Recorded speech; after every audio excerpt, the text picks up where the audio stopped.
Hey now. This is Liquid Gold. All right, where the dances are Hulus and the hosts have a screw loose. Welcome back to a holiday extravaganza episode of Liquid Gold right here on the We Own This Town podcast network.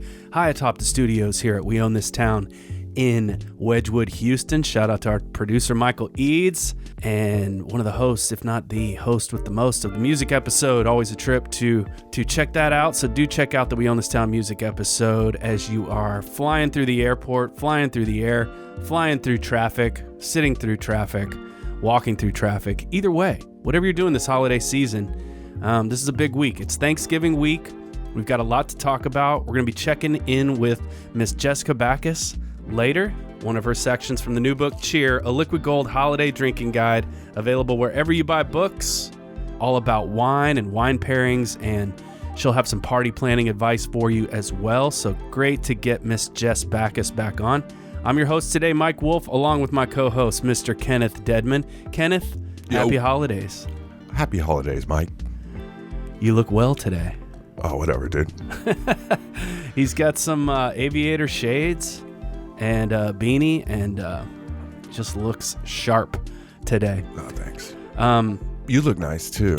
Oh, thanks. They don't even know if we do or not. We have a very special guest today that we're going to be talking about Thanksgiving food, Thanksgiving liquids, some prep, little secrets, some tips on how to make the most of your holiday spread. She is one of the stars of the new Hulu show, Chefs vs. Wild, which Kenneth and I have been enjoying all weekend, checking out that show. Chef Katie Coss. Katie, welcome to the program all the way from Oklahoma. Thanks so much for having me, guys. Great to have you along for the ride. Welcome. Katie, so this time of year, chefs, cooks, home cooks, ne'er-do-wells alike are all relied upon in so many ways to feed people. Are you going to be like helming the kitchen for your family this year for this holiday season? What are you going to be cooking this year? Oh, of course. I mean, I feel like chefs, as a occupational hazard, the second they walk into a home or an event, they go, "Oh, you're a chef? Oh, you yeah, I don't want to cook for you. You got to get to the kitchen." Yeah. So you all of a sudden, if you were a guest, you are no longer. So, anytime during the holiday season, I pretty much helm up the cooking side of it. And it kind of all, just depends on how many people I'm cooking for. Some years I've only done, 4 people, and then other years I've done up to 26, 30. So it really kind of depends on how much meal prep. This year I'm going to be a little bit lighter on my prep. I think I'm only going to be doing about 10 people. But I would, first of all, the prices of everything right now are insane. I looked this morning in the grocery store, and a block of butter is $6. So I could not believe that was even a thing. So because my first thought that I was going to do is, obviously you got to base that turkey in butter, and you're going to, and I personally like to soak my bird in buttermilk. There you go. Okay. And how okay, we're right into it. How much in advance are you going to soak that turkey in buttermilk? 24 I do at hours? least 2 days. 2 days. No, I do 2 days. I do 2 days soaking that baby up. That's beautiful. And yes, I mean, it keeps that bird. And what's funny enough, Rory O'Connell from Huss Nashville, he actually was the one who came in one day and he said, "You know what I did this year? It was just me, and I soaked my breasts in buttermilk." And I said, "That is a great idea." Yeah. And so I ended up doing the whole turkey, and I know that it's expensive, but I got to tell you, it is so worth it to brine your turkey in buttermilk. And I always do hot sauce, just because I've got Southern, running through me like you wouldn't believe. You really do. You're kind of bringing the Southern flavor to Oklahoma in a lot of ways, because there's Southern elements there, I would say, but it's not quite the South, is it? Do you think of it as the South? No. Yeah. No, I don't think of it as the Midwest either, despite my horrible accent. I think that bringing the South to Oklahoma is, necessary, because the Oklahoma is such a melting pot of different cuisines, but I don't think they've ever landed on just one, So yeah, of course, I'm going to be doing a big turkey, and, other people, they don't, they just like to smoke their turkey. And I personally, I don't really like to smoke my turkey. I hate saying that because I love to do everything over the fire. Mm-hmm.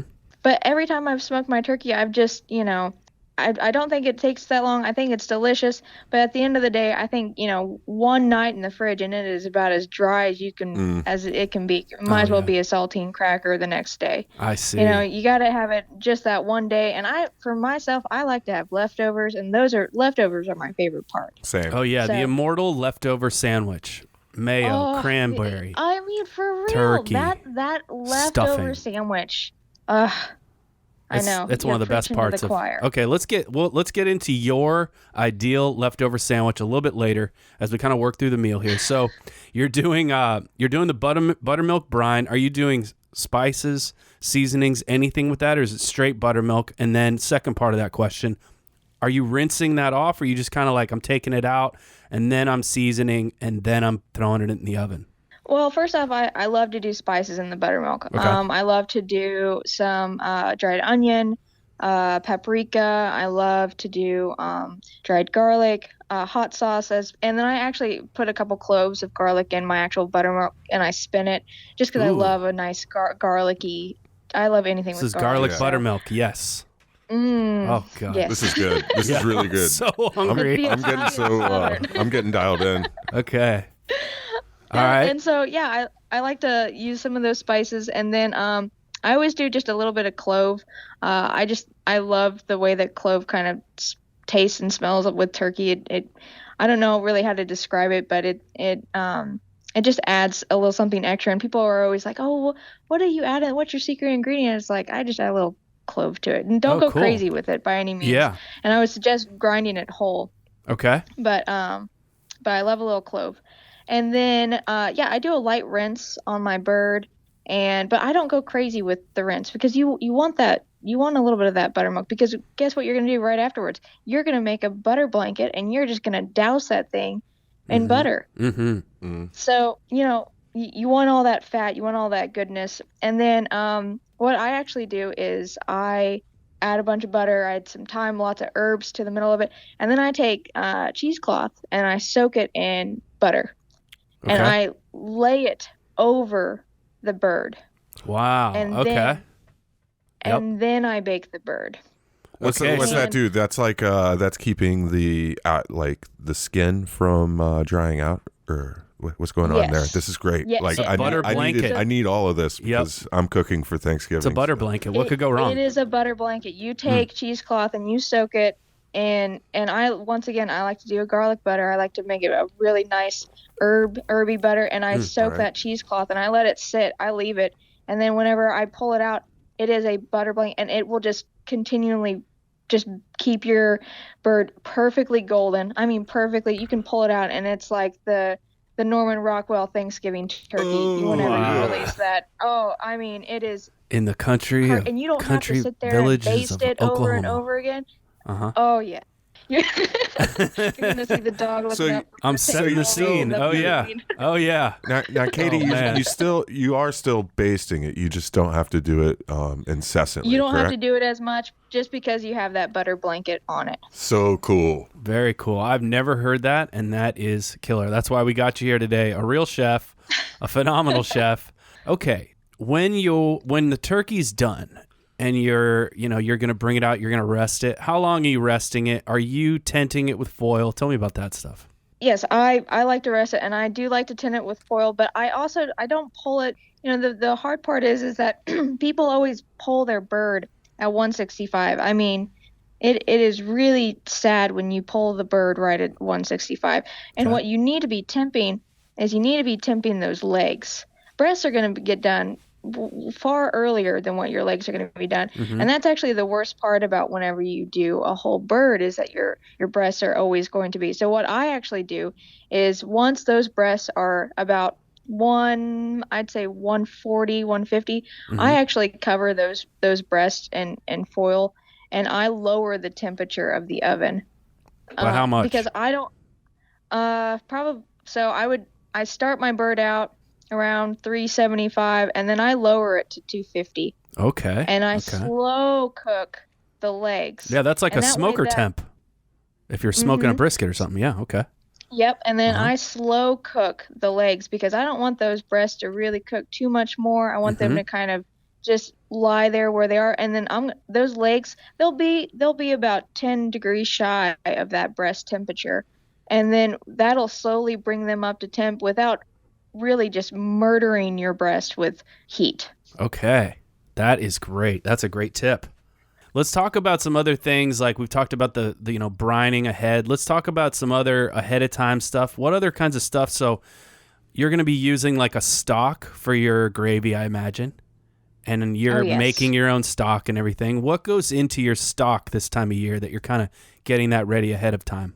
What's great about this year is that I was given a bunch of pheasant. Cool. And so I'm going to actually be making a pheasant stock. And what's great about pheasant is that there's really not a whole lot of fat to them. Especially when hunters clean them, they get rid of a lot of that fat. So what you're left with is meat and lots of bone. And it's quite a hardy bird. So, and this is actually a great way to get rid of that buckshot. Okay, yeah. And a safe way is just turn that pheasant into a yummy, delicious stock. So what I'm going to do is I'm just going to roast those pheasant bones or whatever chicken bones. You can do whatever you want. I just give them a light roast. Now, a lot of people say just go ahead and blanch them. I found that roasting the bones just a little bit is going to give your stock a better color. Oh, cool. So you're going to have that nice golden stock. You're not going to have that, pale. You're not making a consume at Thanksgiving. No one's making a consume at Thanksgiving. And that's what you'd say the difference is kind of color, depth of flavor. Yes. And that kind of roasty goodness. Okay. Once I roast those, I put those into a pot with tons of mirepoix, tons and tons of bay. I love bay. Dried bay, fresh bay? Fresh bay. If you can get your hands on fresh bay, do it. Do it all day. I mean, it is great. You can use so much more of the fresh than you can the dried. Wouldn't you say you can use almost twice as much? Oh, yeah. Yeah. Oh, yeah. And you know what I found is that if you go to the right places, it's actually cheaper to buy it fresh than it is to buy it dried. Cool. Okay. Let's keep an eye out for that. Just tons of mirepoix. And then you're bringing that up. You cook that up. And what do you do? No, so I don't saute the mirepoix whatsoever. Oh, okay. I put it in the water. I put it in with the bones and everything, and I just let it simmer. Don't boil. Whatever you do, don't boil your stock. That's not what you're looking for. That's not what you're going. It's going to get really cloudy, and you just want a nice simmer. You want to take time with stocks, with any stock that you ever make. You don't ever want to rush it. This is a 16 to 18 hour kind of thing sometimes, wouldn't you say? Oh, yeah. A labor of love. Yes. And you can let it kind of simmer as you sleep. So it's not like you have to watch it the whole time. No, I mean, you can, what I would suggest doing is almost putting it in a crock pot. If you're making a small batch, just put it in there and just let it sit. Yeah, that's great. But I think it's notable that you mentioned to not cook the mirepoix beforehand. Do you do that with most of your stocks? Because that's a great tip. So no, with beef stock, you always want to cook your mirepoix because you want that dark color, and then you're going to be adding, most of the time whenever you're making beef stock, you're going to be adding some type of dark wine to it. So you're looking for color, you're looking to get that caramelization from, like the sweetness of carrots and onions that come out, the sugars. But with chicken stock, I'm not really looking for sweet. Yeah. I'm looking for, a hearty umami, kind of more of a mushroom vibe than anything. Okay, cool. Very cool. And then, you mentioned the cloudiness, and you mentioned the consistency and the color of everything. What can you tell people that are making their stock and maybe haven't done it a whole lot? Don't you feel like you need to be careful with stirring and agitating it too much as you're straining it? Could you speak to that? Yeah, so there's there's a French term that you learn in culinary school. It's called dépouillage and déglacé, and that means that you are skimming the fat from the top. So whenever you simmer and you do that low simmer, the fat is going to rise to the very top. Now, if you boil it, those big bubbles, that fat's just going to be turning right into that stock water, and that's what's going to make it cloudy. That's what you don't want. So if you do a light simmer, that fat's going to rise to the top, and then you're just going to take a ladle and you're just going to skim the top part of your stock. Nice. That keeps it nice and clean, keeps the flavors clean, keeps the colors. Okay. It's also going to be cleaner for whenever you go to, if you're making, turkey noodle soup after you're done with this, it's going to be cleaner eating because that fat's not going to be lining your stomach. You want to get rid of that fat off of that. Very cool. Okay. That's good. And then Good when straining, you just kind of want to strain it a couple times. You want to strain it through something pretty fine. Like, a lot of times when I've made stock at home, I'll strain it through like 2 tea strainers that are kind of, I'll just put them together and strain it that way, and then maybe strain it again. But tell us about the straining of your stock. Yeah, so my suggestion, once again, is cheesecloth. Cheesecloth is great. A lot of the times people don't have chinois, a fine mesh strainer. So if you have a colander, just in your house, which is what a typical home cook would have, what you're going to do is you're going to take cheesecloth and you're going to wet it, and then you're going to layer it over your colander, and that is your best way to strain it. Cool. Okay. And you need cheesecloth this time of year for the butter blanket of your bird. So you got many different uses for cheesecloth. So that's another good tip. When it comes time to make that gravy, let's talk a little bit about that, because that's where your stock's really going to come in handy. So tell me about how you're making your gravy this year, or any tips you got for that. So there's several different ways that you can make a gravy. So one, you could start off, you can make, the classic gravy with flour, and typically whenever I do anything with flour in a gravy, I actually use a sifter. Okay. And it helps to not form clumps into your gravy. You could also do a cornstarch slurry, cornstarch and just a little bit of water. That's also a really easy way. Both methods you have to cook. So I would make sure that whenever you go to make your gravy that it's very thin. So I would take that stock, however much that you have. If you're starting with 4 quarts, you need to reduce it down to at least by half. So 2 quarts. Okay. So reduce your stock by half. Reduce your stock by half before thickening. And what I like to do is I like to refortify my stock before I make the gravy. So starting at the very beginning, before I even get into thickening. Yep, we're with you. Before I even get into thickening, this is the perfect time for you to refortify your stock. So this is time you add more mirepoix, you strain your stock, you have your stock base just from the bones. No more bones. You're done with that. Now is a time that you can refortify it, and you can add in more mirepoix. You could add in some wine if you'd like. I would highly suggest white wine. You could add in a little bit of sherry. You could add in chicken feet. We've definitely made chicken foot jus before. I don't know if you can get your hands on it. Maybe if you go to the Mexican market. But chicken feet actually have a ton of collagen and a ton of flavor. But this is the time that you refortify your stock.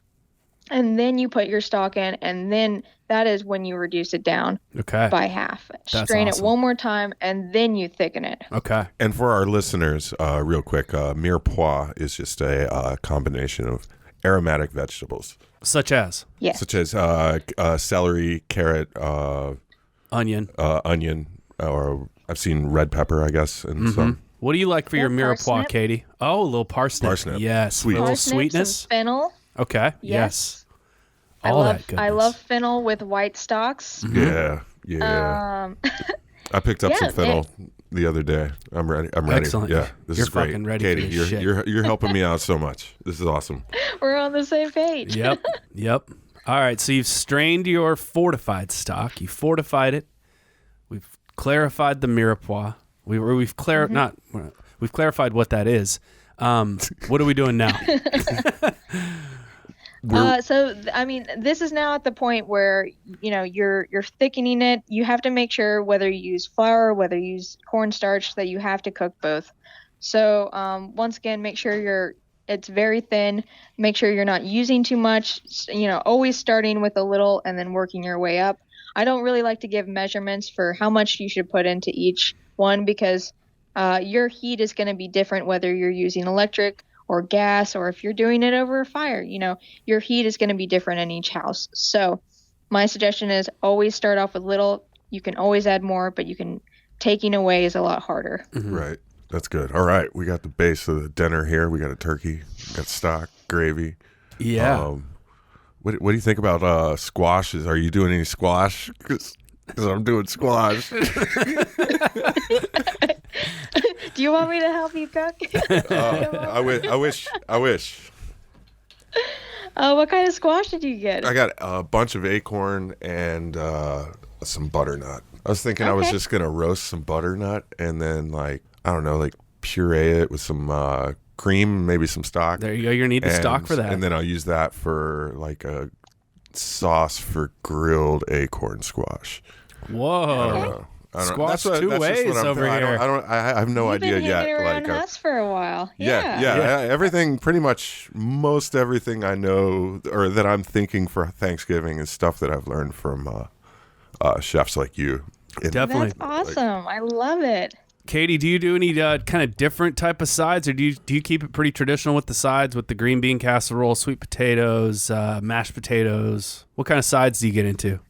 Well, for sides, I love Brussels sprouts. Brussels sprouts are always my number one that I go to.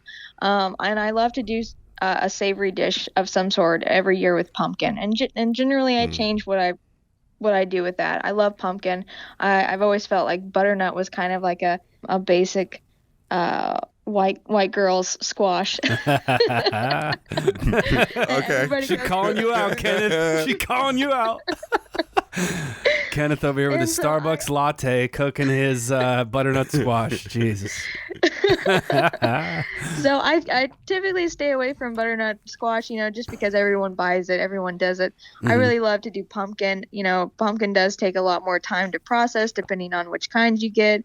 But, I always have pumpkin left over from Halloween. Everyone does the carving of the pumpkins. And so I always have pumpkin left over from that, which I save and I freeze and I wait and use it for Thanksgiving. I love to do anything with pumpkin, and I love to do something spicy with it. Those kinds of vegetables just, they need something other than, hard spices. For me, I think pumpkin just needs chili peppers. Cool. In my heart, I feel like those belong together. Yeah, and I love the savory herbs with pumpkin, like thyme, sage, things like that. Sage. They really, they really work nicely with pumpkin. What tips do you got for Brussels sprouts? So are you kind of like having them, sautéing them in some like pork fat, and then maybe roasting them off, or are you kind of like simmering them and using some more of that stock? What's your method for Brussels sprouts? So my method for Brussels sprouts, I actually really love to shave them on a mandolin. Oh, nice. And I like to pickle half of them, and then I like to fry the other half of what I do. And you would be surprised how little Brussels sprouts you need. Shaven, they look, quite a bit. And once you cook down the first half of it, you're going to be like, oh, well, but then you have your pickled ones, and it's going to be still quite a bit of quantity wise. And are you just doing like a quick pickle on those? Like a day or two out? And I almost do like a kraut with the Brussels sprout. It's not really even a pickle. It's more of like a kraut. It's like tons of salt. Once again, I love to throw some hard chilies in there. Mm-hmm. I just do a little bit of vinegar, and I do some toasted caraway, and it just is almost like a sauerkraut, if you will. Cool. And then I like to take the other half of my Brussels sprouts, and I managed to get my hands on some beef tallow. Oh, sweet. And I love to fry Brussels sprouts and beef fat. There you go. The what was once the secret ingredient to McDonald's fries. I know. Before they had to back off of it. Out. Right? I know. Who tattled on them? Yeah, I think it was somebody in Congress. No, I think it was what was it not like a Islamic guy that I don't know. Yeah, he sued them for breaking his his holy diet. Oh wow. And then a bunch of vegetarians got on board behind him. So it was back in those dark 80s. Thing. You got to think, Walmart or McDonald's lawsuits are always like Really freaking complicated. I bet. When you're doing the kraut, the Brussels kraut, are you just doing that out on the countertop, or are you putting that in a container and putting it in the fridge? Because we got to inform the listeners at this point. We are talking to a food safety expert. You are one of the only food safety certified chefs in Nashville, and I believe you were one of the only ones in Tennessee. So you're probably one of the only ones in Oklahoma. Yeah, but you are probably certified. the only. Yeah. I am certified. Yes. So tell me about the Brussels real quick, and then I want to talk about this certification stuff because it's pretty fascinating and unique to your career. Oh boy. So yeah, the kraut, depending on how much you do, typically whenever I make kraut, I leave it out overnight. Okay. And then I put it in the fridge. Now, if you're doing cabbage, you can leave it out as long as it is covered with cheesecloth and then covered with saran wrap and having something pressed down on it, because that pressure of pressing down, that's going to release a lot of moisture from either your cabbage or your Brussels sprouts, and that's going to kind of come up to the top. So I leave kraut for Brussels sprouts overnight, but I will leave bigger cut cabbage out for longer. Okay, very cool. So it's kind of about the surface area a little bit of the ingredient. Yes, and really of your vessel as well. I like to do mine in a mason jar. And typically I do, half-gallon mason jars, packed, and then it'll sink down to about a half of a jar. Amazing. So I got to set the scene here. So this was about a month ago, I believe, or so.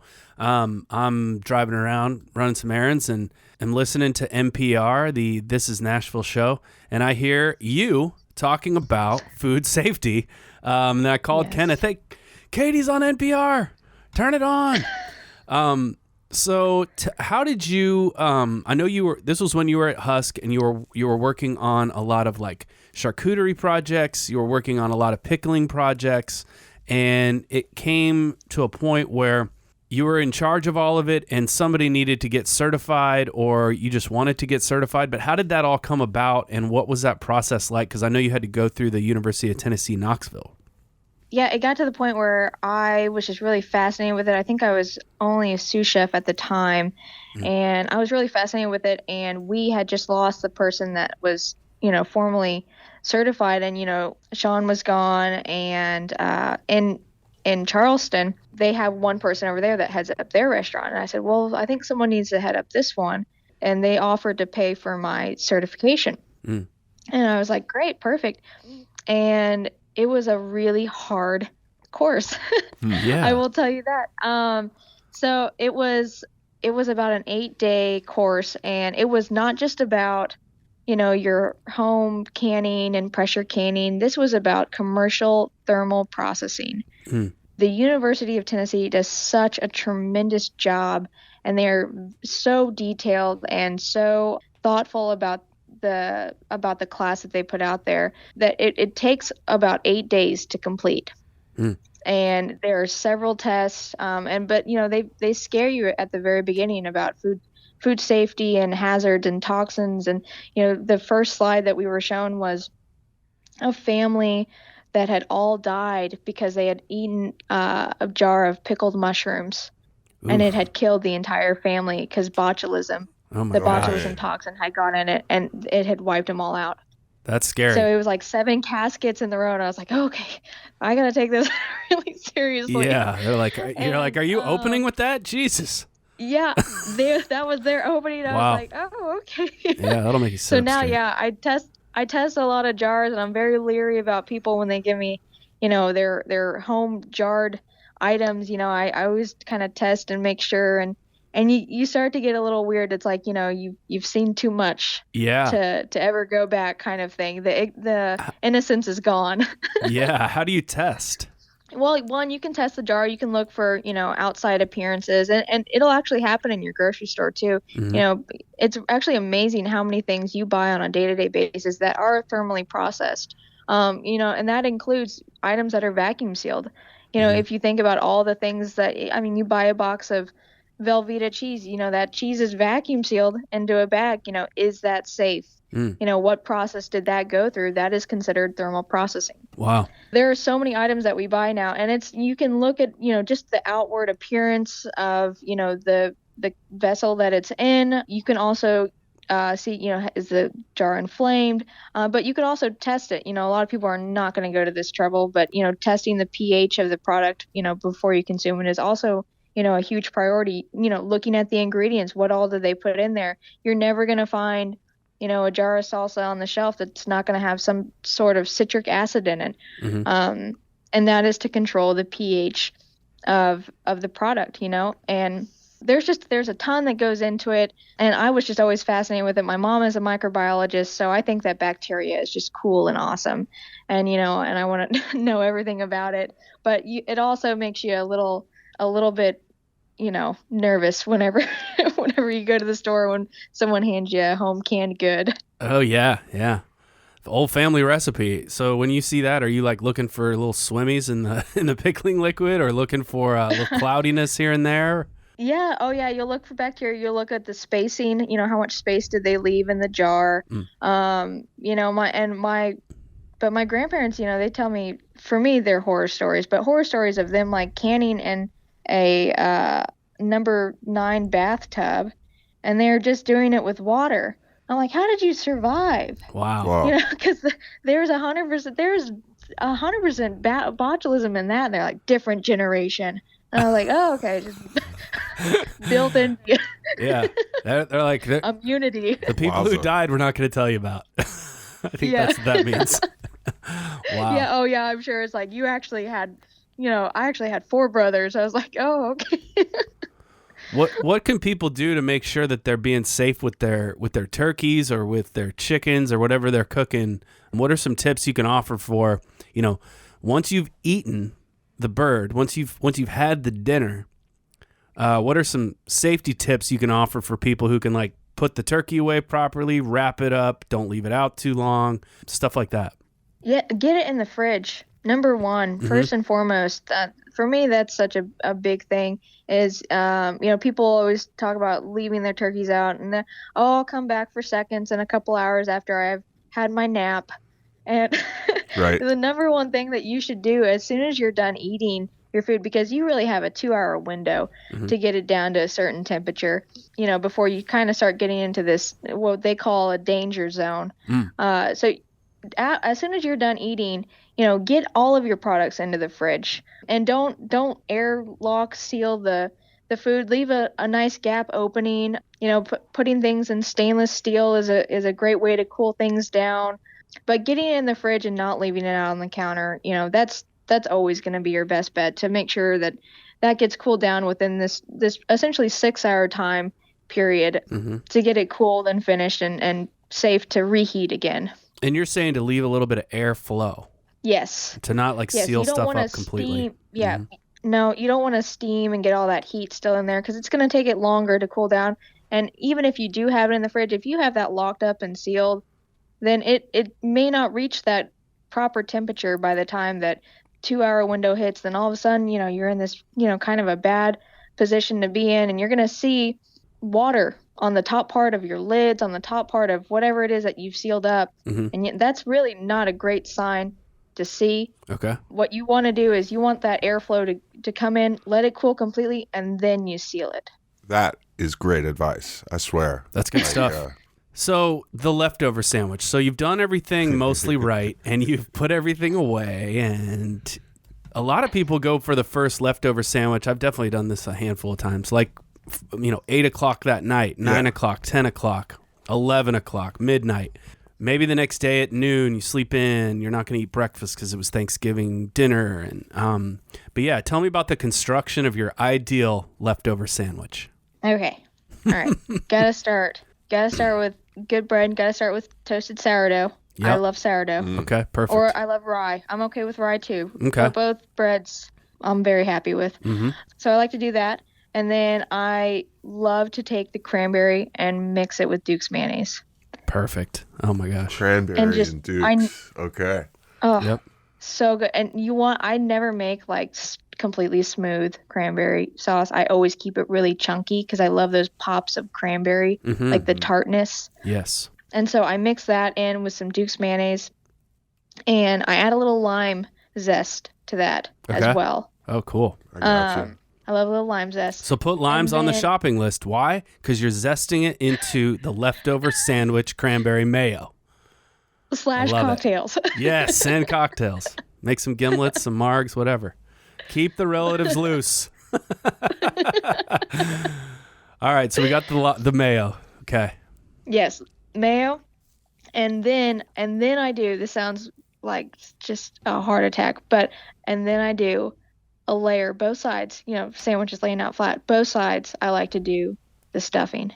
Okay. I have to do double bread all day. Yeah, so are you doing bread and then the mayo spread and then the stuffing? Or are you just doing bread and stuffing? Okay, so there's a little layer. Bread, mayo, stuffing. Got it. Sometimes I get a little wild if I feel like the stuffing wasn't quite, the consistency that I want it to be. Maybe I made it a little too loose.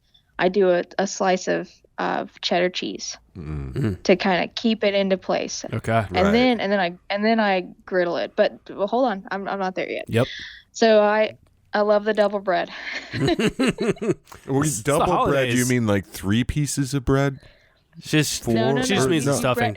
Stuffing. Oh, the double stuffing. Like okay, bread. gotcha. Yeah. Oh, yeah. Stuffing. What is stuffing? It's bread. Yeah. No, I was just like, I was just stacking higher and higher in my head. He's just stacking sandwiches in his head. Yeah, he does it probably every day.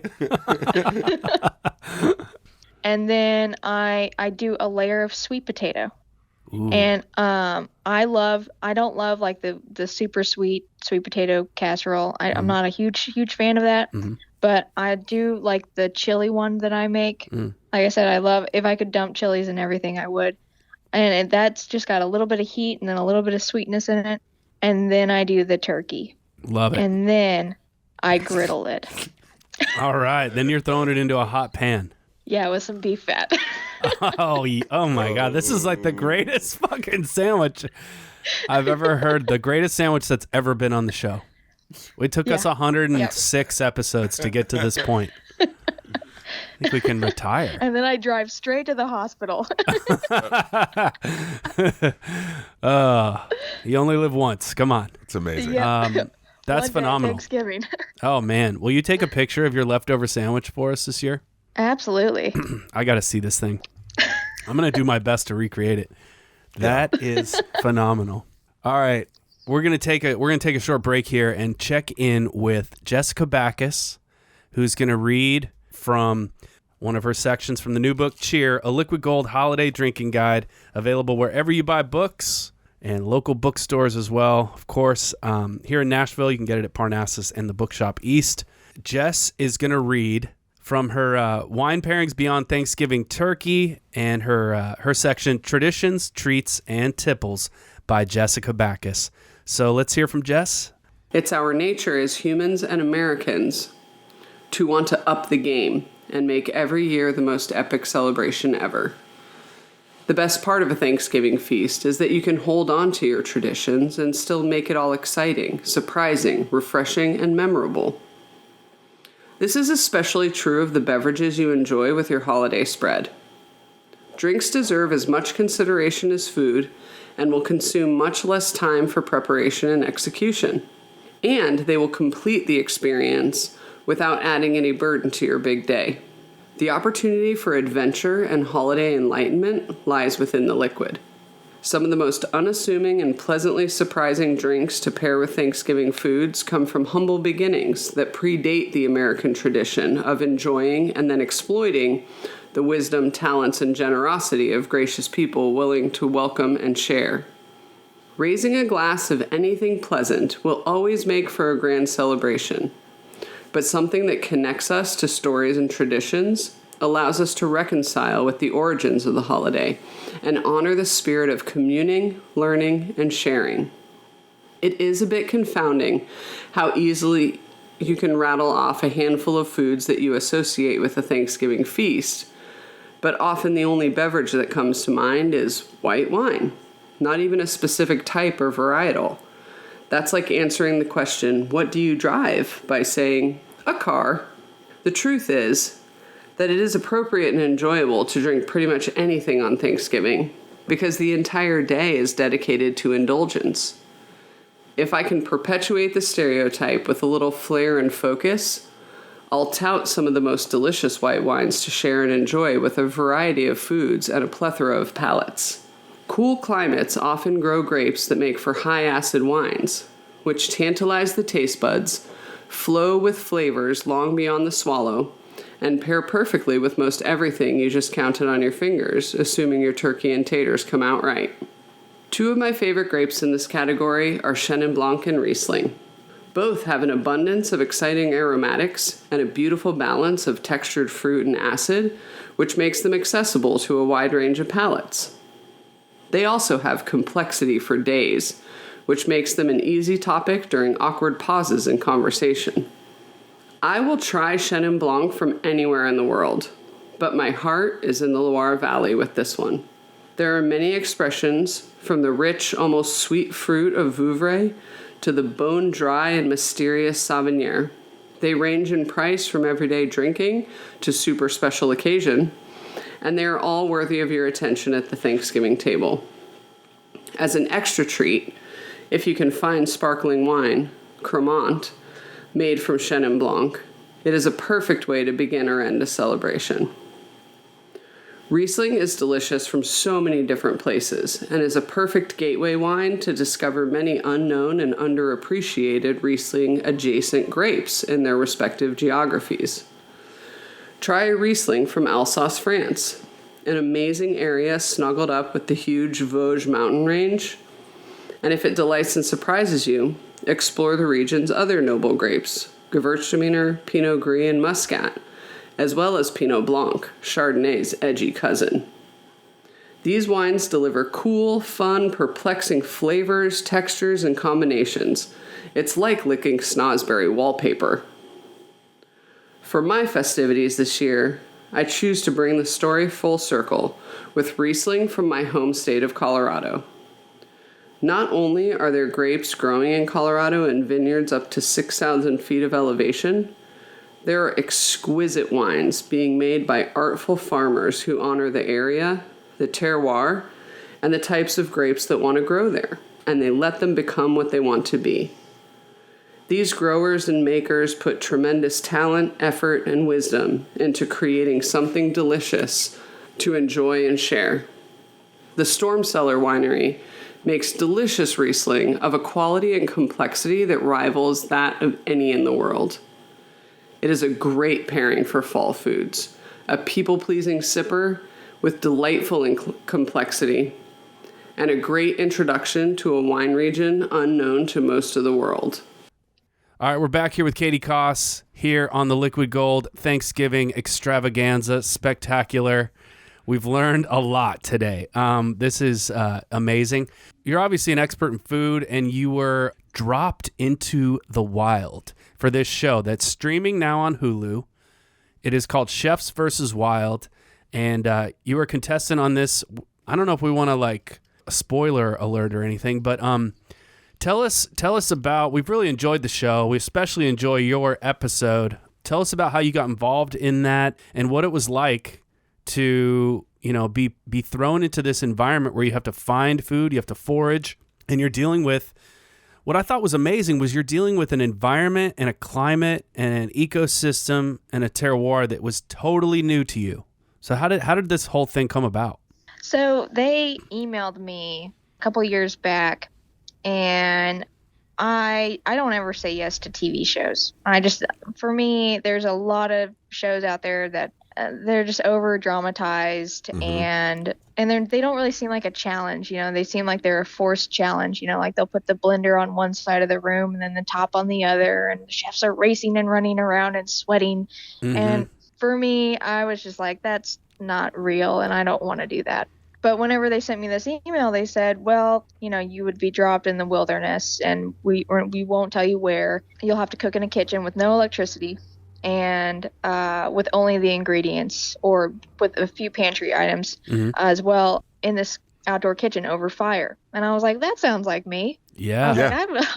I would do that, on a weekend. Yeah, right.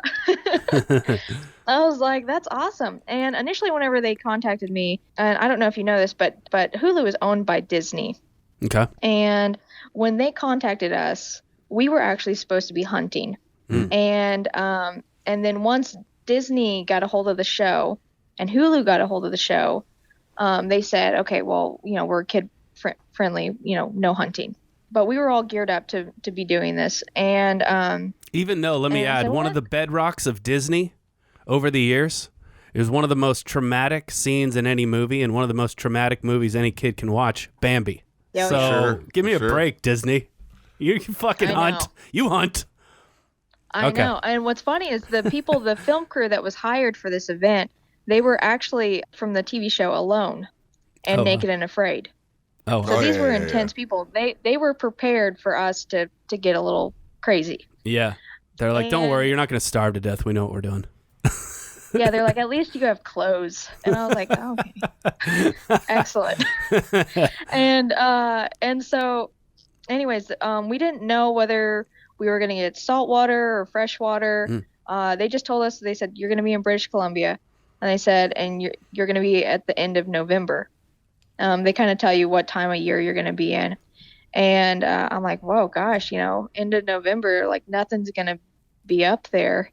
There's nothing's going to be left. It's going to be so cold and rainy. And that's exactly what it was. Mm-hmm. And what they don't show on the episode is that we actually survived. We had to build our own shelter. We had to essentially get our own food, find our own food. And whatever we found, we had to go, okay, should we just use this for the cooking competition? Because, maybe I didn't find enough of something, or are we going to eat tonight?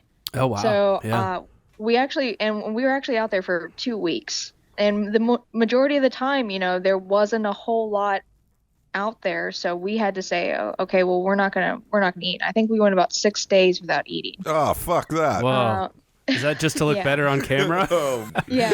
And I think it's really funny how this episode played out, because it didn't play out as, survival, which is what it was. I, luckily enough, was partnered up with an Air Force military guy who is, his job is, if your plane is shot down, he trains those people, or he goes and gets those people and teaches them how to survive. Yeah, wow. Like behind little enemy lines Dieter. without a footprint. That's what he does. And so he taught me all these insane tricks. I mean, the stories that this guy told, was just like, man, my life sucks. You want to see a picture of my cat? I was like, my stories did not compare to this guy. And so anyways, we were out there. We had to build our own shelter. There was like hardly any daylight. It rained, and it was cold. And like I said, most of the time we weren't eating. We were, looking for things to find. And I felt like whenever we got out there, I said, I think the best thing to do is divide and conquer. Yep. It's like, you go fish, because I don't think you're going to get anything, to be honest. Man, he struggled with the fishing. Oh, yeah. I But they mean, both did. The fishing, it was unrealistic. And what's so funny is we would sit up, late at night, and, we obviously, for this whole amount of time, we had no cell phone. We had no clock whatsoever. So, and the moon was so close at nighttime, you kept thinking that the sun was coming up. So I'd wake up in the middle of the night and I'd be like, oh, it's about to be daylight. And it was nowhere close. Wow. And what's funny enough is they weren't the camera crew wasn't as bright as what they thought they were, because they gave us a camera at nighttime to film each other and to kind of film what's going on. And I looked on there and they didn't take the time off of it. So I was like, oh, it's 9 p.m. Gotcha. Yeah. And that was my only like civilization. I was like, oh, okay. And that's how I would know. I was like, man, I think the sun's about to come up. And I look at it, I was like, oh, it's 11 o'clock. Oh, wow. And that's a trip. it would get dark really early. So we would have a limited amount of time to go and hunt and forage. And the terrain was really hard. And, your sleeping bag, despite building the shelter, your sleeping bags were wet, Right. constantly. So you're always trying to dry them over the fire, and you always smelled like old smoke, which I don't know if you've ever smelled that before, but it just makes you sick to your stomach. Mm-hmm. So, and then once we get to this part, they then say, okay, well, now you got to go to this wilderness kitchen. And we're saying, okay, well, you got to hike to it. So now you've spent all this time out there and you're exhausted. And now I have to go find this kitchen, and I have to go cook for 4 hours. Wow. And I have to cook everything that I found out in the wild. Plus you're sapped of energy, right? Yes. You're sapped of energy. You're exhausted. Yeah, and are you, because you're saving like some of the, like you were foraging berries and you were foraging some cool like kind of aromatic herbs. There was the licorice fern, which was really interesting. But were you having to, since you're trying to save some of that stuff for the meal that you're having to cook for the competition, were you eating like tree branches and shit, or what was the like weird stuff that you were having to subsist on? No, so really what we would do is, because we had to boil our own water too. We weren't allowed to take water out there. Yeah. Mm-hmm. So whenever we went to boil our water, I would crush up some of that licorice fern and I would put it into our bottles. And licorice fern has a ton of sugar in it. And it actually, between that and the heat from the water, it makes you feel like you're having a meal. Oh, cool. And so it gives you little tiny bursts of energy. But typically we would only eat, I think we maybe ate 2 times.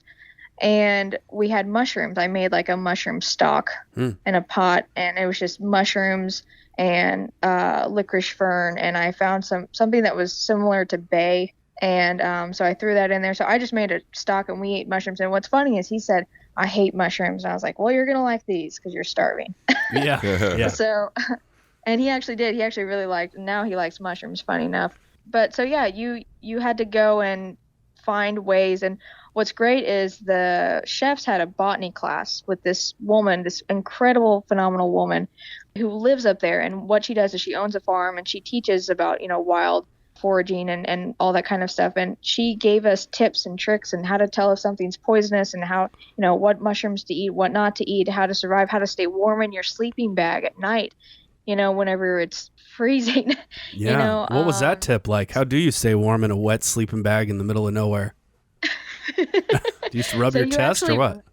No, you actually run in place in your sleeping bag. Ah, okay. And I know that sounds dumb, but you run in place and actually all your body heat will come out and it will heat and warm your sleeping bag. Oh, cool. And so I was running in place in my sleeping bag quite often. Like, I'm tired. Yeah. So I was getting a lot of exercise. Wow. But yeah, and then they take you to this, they finally get us together right at the very bottom of the hill. And what's funny is they said, okay, we want to film you guys, because this was our first time coming together. They said, we want to film you guys going up the hill to this kitchen and your first reaction of seeing the kitchen. And we go up there and we see the kitchen and we're going up this hill. And the guy who was up there, because once you're up at the kitchen, now it's like a regular cooking show, Mm-hmm. Mm-hmm. And the guy said, you guys look miserable. Do it again. And I was like, we're pretty tired. Wow. And so we had to go back down the hill and we had to come back up and we had to act like we were happy. That's funny because you do. I thought that too. I was like, man, they're stoked to get to this kitchen. I figured it was just because you had all the wood and you could have a good fire. No, we were tired. I told him, I said, no one wants to rely on my acting skills. I was like, That's great. And so we get into this kitchen and they tell us, so they say, okay, you're going to get rabbit. And I'm like, excellent. I can do anything with rabbit. And I was really afraid to get, because our other option, I think we were possibly going to get elk.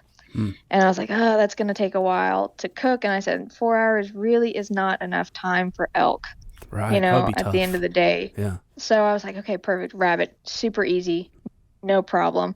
And I told my partner, I said, the only thing that you're going to be doing is you're just going to be cleaning all of this stuff, because I'm a clean freak. I was like, you're just going to be cleaning and washing off all of this stuff, and I'm going to be cooking. The only thing I want you to do is stay out of my way. You're food safety certified, so you can speak from authority there. Yeah. Yep. But you're telling a survival expert in the Air Force, stay the fuck out of my way. I'll kill you. Well, yes. I definitely. I definitely was like, get away from me. And what's funny is, of course, the camera crew, they're all over you and they want to see what you're doing and what you're making.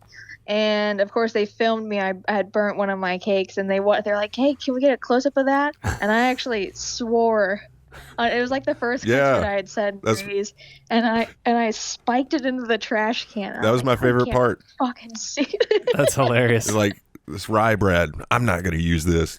Boom. Yeah, I loved it. It wasn't that burned, But yeah. No, but they were. Oh, can we get a close up? I almost hit them. So good. That's hilarious.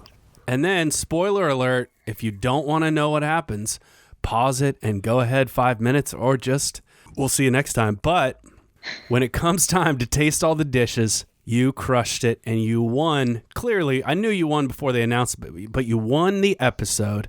And it seemed like a really gratifying experience. And what's was that next like? for that? Is there like a tournament?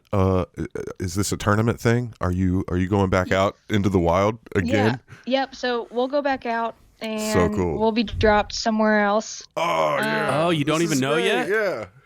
No. Yeah. Okay. So they wanna do it again. She knows. She probably already did it. Yeah. It was such a huge success, and everyone was really excited about it and how it turned out. And so they want to do it again. And I'm like, I'm game. Wherever you want to go, let's do it.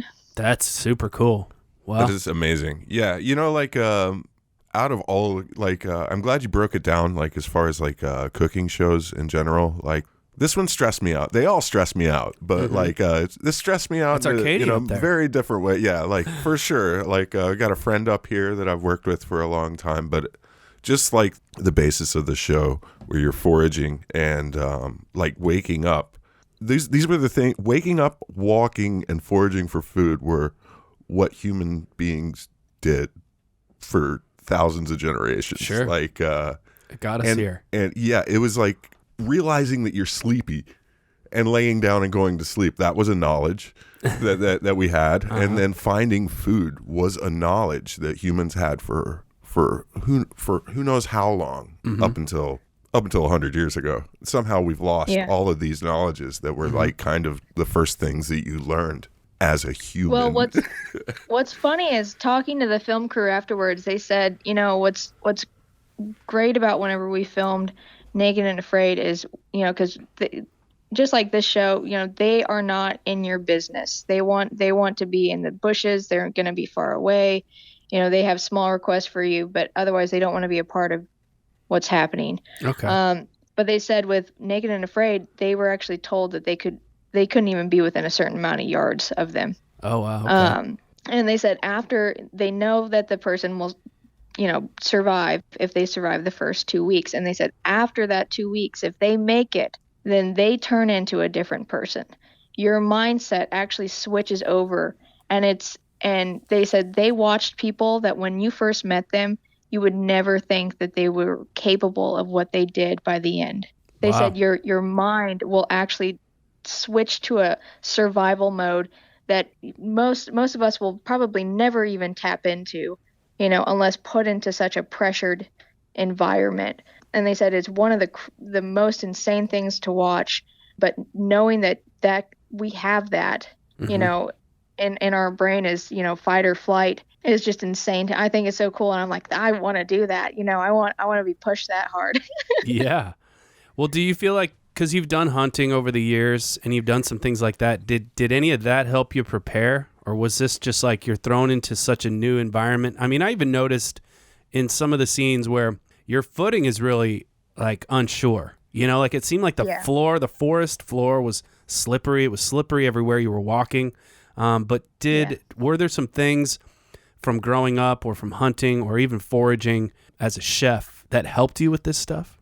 Oh yeah. I mean, all of it. And as much as I, hate to say it, but I've spent a lot of time beforehand getting into shape for this, and your body has to be ready to take on, because you were walking all day long and it was uphill, downhill. It was rocky.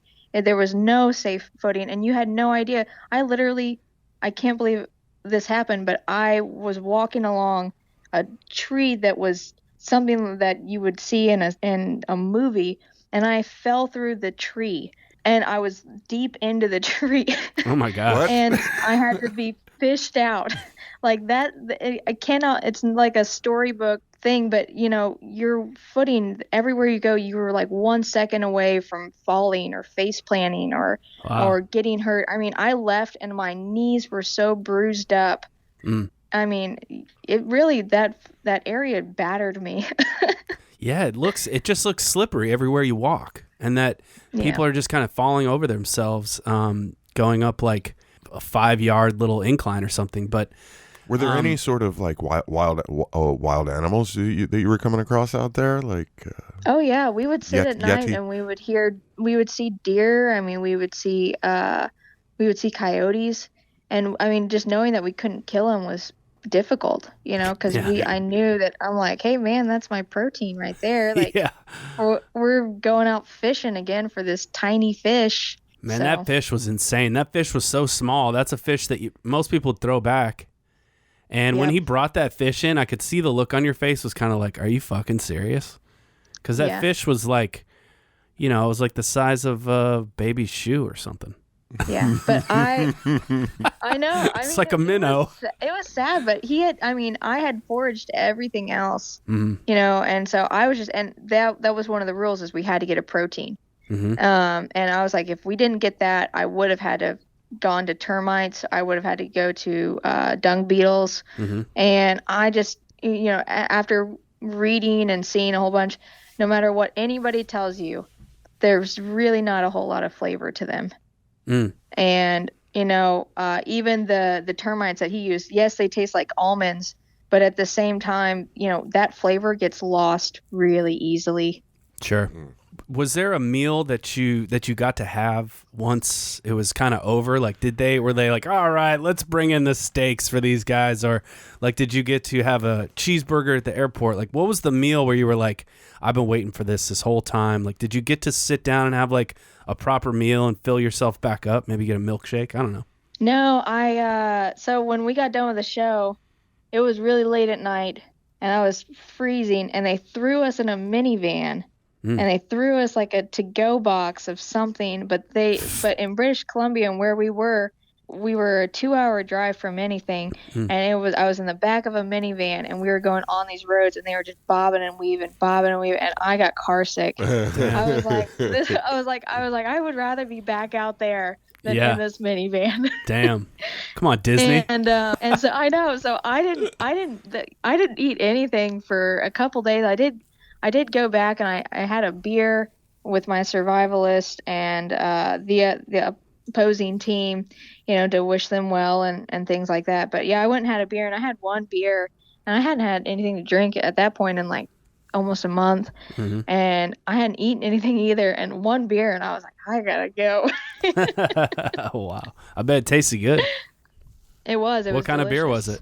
I can't really remember. It was like a golden ale. But it was good. How about what? What about the next meal after that? Did you get to like square yourself up and get a proper meal somewhere? Because it seems like to me that would be the greatest part of it. Is like you get some steak or a burger you get at the airport or something. Yeah, where you're like, maybe all right, I'm back. Maybe if you're starving yourself though, or not starving you're not yourself, even hungry? But you're starving. Yeah, you kind of like lose appetite, right? I wasn't even, and that is a good point. After a certain amount of days, I wasn't hungry anymore, and then I wasn't hungry whenever I got home. It took me a while to even really want to eat anything. It was very strange. It was your brain kind of shuts off from that for a while. But I also was very focused on what I needed to do. So yeah, it took a while to adjust. There wasn't, you would think that would be something that people actually do whenever that happens, but generally it takes a while for you to go, okay. You've kind of changed your equilibrium, I guess. Yep. Yeah, that's crazy. Wow. So you could have a bumper sticker now. It says like, I was kidnapped and dropped into the wild and brainwashed by Disney. Yeah, I could. Keep it going. Keep it going. Whole new career here. Yeah. Well, definitely check it out. It's Chefs vs. Wild on Hulu, streaming now, and it's super entertaining. Yeah, there's currently 8 episodes, I believe. Nice. Yeah, they downplayed Katie's plight over a 2-week period, but I think that in the other shows they kind of like show exactly what they were put. I don't know why they didn't throw a lot more of that in your episode, but in other episodes you get to see folks building shelters and slipping and falling. Some dude got sick in the middle of his episode. He was laying on the dirt. They're like, keep the helicopter close. Super cool. This guy's not doing well. All right. Ready, Kenneth? Yes. All right, and the time has come for a holiday Thanksgiving extravaganza spectacular. Thanksgiving Booze News with Kenneth Dedman, the host with the most, who likes to boast. He knows how to roast a turkey. I do now. Holy yeah, crap. we all do now. All right, what's booze-worthy this holiday season, my friend? Christopher Hollingsworth, medical doctor in New York City, has published a study on the benefits of drinking a beer in the shower. Oh, wow, I love this guy already. The science sits right behind it. Of course, like alcohol is a depressant. However, when you're in your shower, your body relaxes, releases dopamine, and apparently right about 8 to 12 ounces of beer also flushes your body with endorphins. So it's a double effect. You get the double effect of a regular shower or crushing a beer, but when they're together, there's like a synergy. That's beautiful. Yeah, so you don't want to beers get make showers twice as good. a solo beer. I would say that. I mean, I do it all the time. You can't drink 11 beers and then drink your fourth or your 12th one in the Just shower, the one. or Just the one. you're going to break yourself. This is a good. That's a good holiday tip. That's just like, because maybe if you got relatives visiting or you got a lot going on in the house, one of your only times pick me up. Yeah, one of your only times alone might be in the shower, right? With a little 8 ounces of beer. Yeah, I did that one. It's multitasking, but I used to shout, or I always brush my teeth in the shower if I'm in a rush or something like that.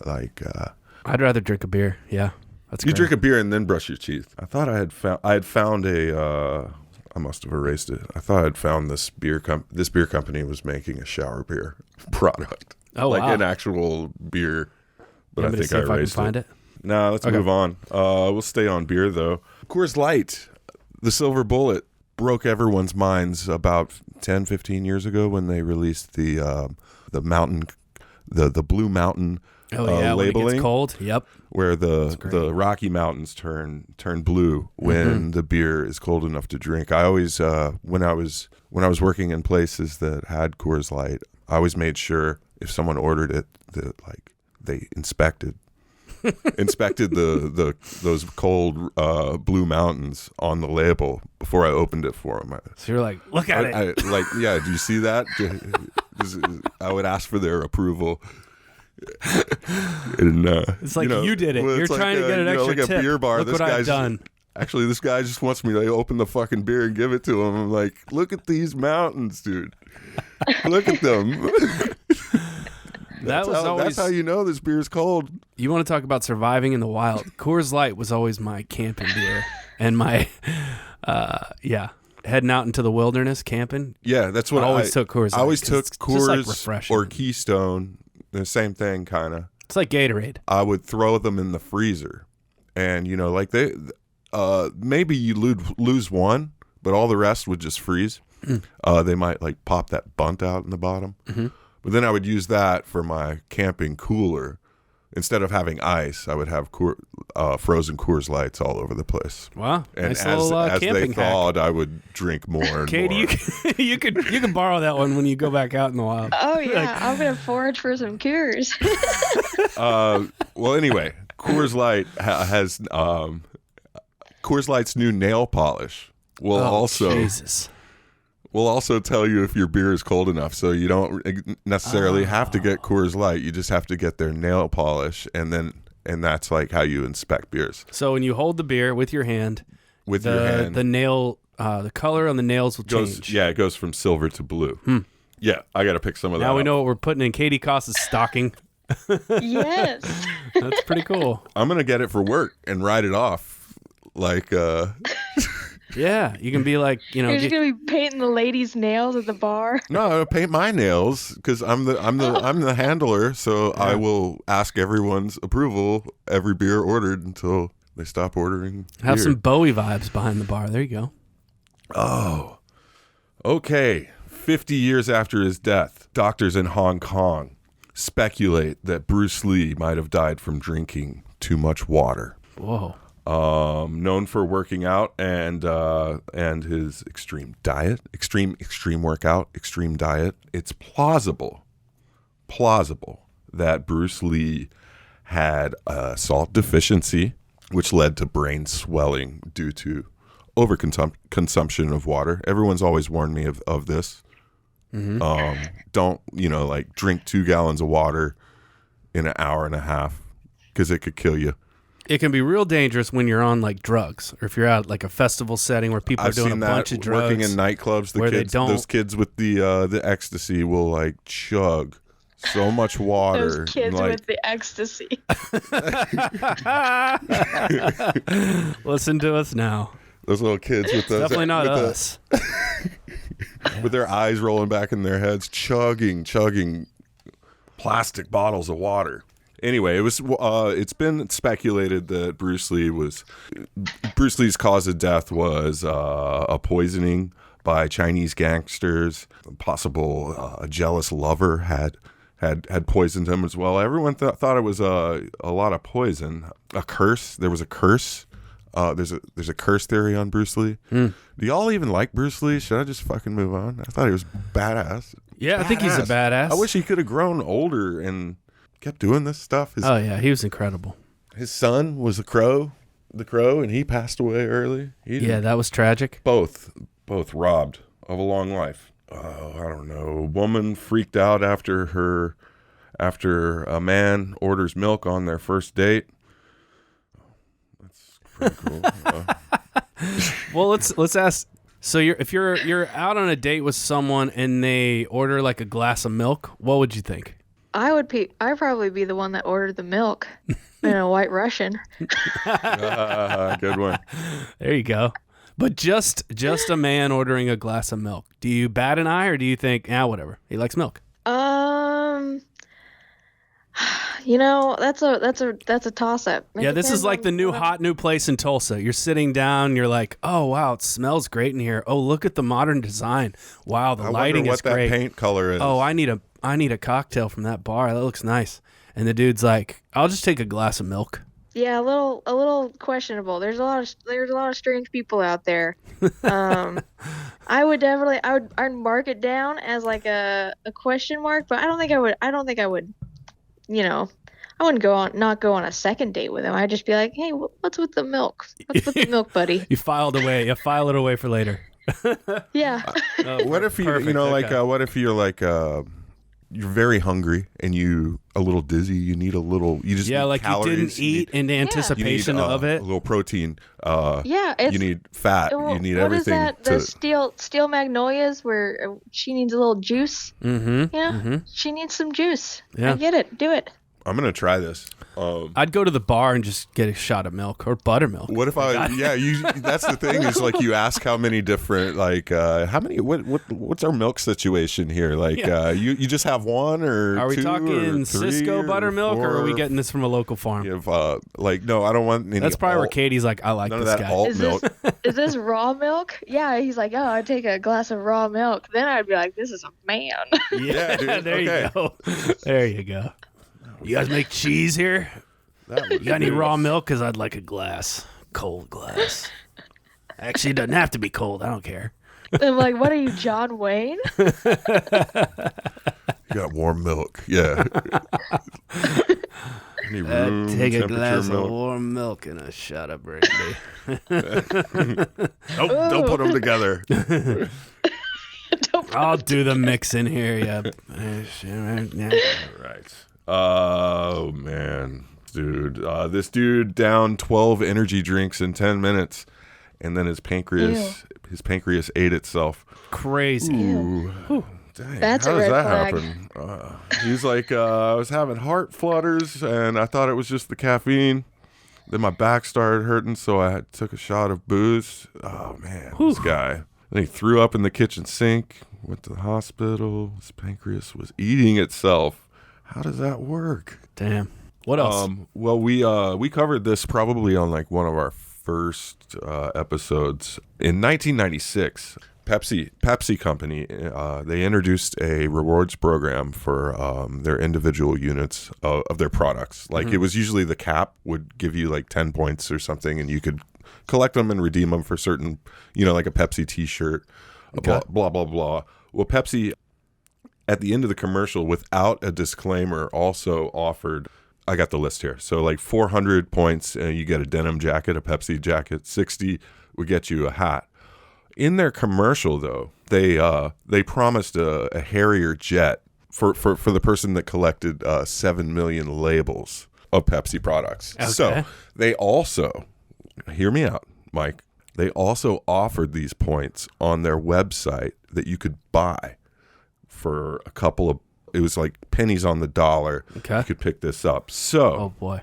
a gentleman named John Leonard, who is currently in a lawsuit with Pepsi to retrieve his $25 million Harrier jet. It seems he raised the sufficient funds of about $700,000 to purchase these Pepsi points. Jesus. And redeem his Harrier jet. This was 96, so we freaking covered this like a long time ago. Yeah. But like now, Netflix. I didn't know this. I got new Netflix access, so I can't wait for this. I just read this on the way here today. Netflix documentary on the whole thing. I think that they are. It doesn't say the timeline of when he's actually going to court. The guy's now in his mid-50s though, so he started doing he pulled off this theoretical heist when he was about 18 years old, which is pretty. Does it say how he got all the money to be able to do that? That's the whole freaking documentary. Wow, crazy. But yeah, like He's like, I want my jet. this is this is amazing. Like the dude's a little league baseball coach, and by coincidence, Pepsi was sponsoring his team this last year. That's all I could get. And then there's like a whole Netflix documentary, and it is called Pepsi, Where's My Jet? Pepsi, where's my jet? Okay. John Leonard, Washington State Community College student, decided to take Pepsi at its word. It was like, what is it? The Pepsi would be the third largest plastic polluter in the world. Congratulations to Matthew McConaughey and his Long Branch brand of whiskey. Yeah. Which is a partnership between him and Jim and Eddie Russell at the Wild Turkey Distillery. Good place to make whiskey. Long Branch brand is now evolving into vacation real estate. Whoa. Partnered with Walden Retreats, Matthew McConaughey literally is in the Airbnb business, using the Long Branch brand to sell unique cabin and tent stays in the Texas. This is kind of cool, in the Texas Hill Country. Mostly all luxury tents, right around $500 a night. Stay in a tent. Texas, just like Katie Coss did. Dude, you go out there, Texas Hill Country's always been like my cheap vacation. I don't want to go spend premium. That's a premium price. Premium right? tent. Yeah. $500 a night. Yeah. What's a hotel room in a nice hotel? Yeah. All right, and that's booze news. That was booze news. Excellent. Amazing. Well, thanks to everybody here at We Own This Town. Thanks to producer Michael Eads. Thanks to Jess Matchin for the logo. Upright T-Rex music for the tunes. Check out the new book, Cheer, a Liquid Gold Holiday Drinking Guide. Wherever you buy books, we'll have links in our profiles and everything there. And as always, check out the new website, liquidgold.show. Thank you so much to our very special guest today. You really gave us a lot of incredible culinary cooking tips and information. Miss Katie Coss, thank you so much for being here today. You're welcome. I loved chatting with you boys. Yeah, Katie, you're awesome. That was great. We might have to bring you back for Christmas. Yeah. Tell us how you're going to cook that Christmas goose. I wish I could chat with you guys every day. Yeah, me too. We'll get there. But yeah, a lot of great info on Thanksgiving this year, and then just making stock in general, I think is just so huge for the home cook. And when you're going to be cooking a feast, you can lean on your stock to make anything better. Absolutely.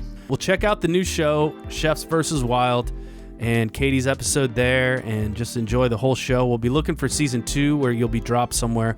We're not sure quite yet. That's so exciting. Where There's that's going to be. Oh. Keep us posted on that. I know you can't tell us much. And you, as a chef in your culinary career, you're going to have some announcements maybe soon on what's coming up next for you?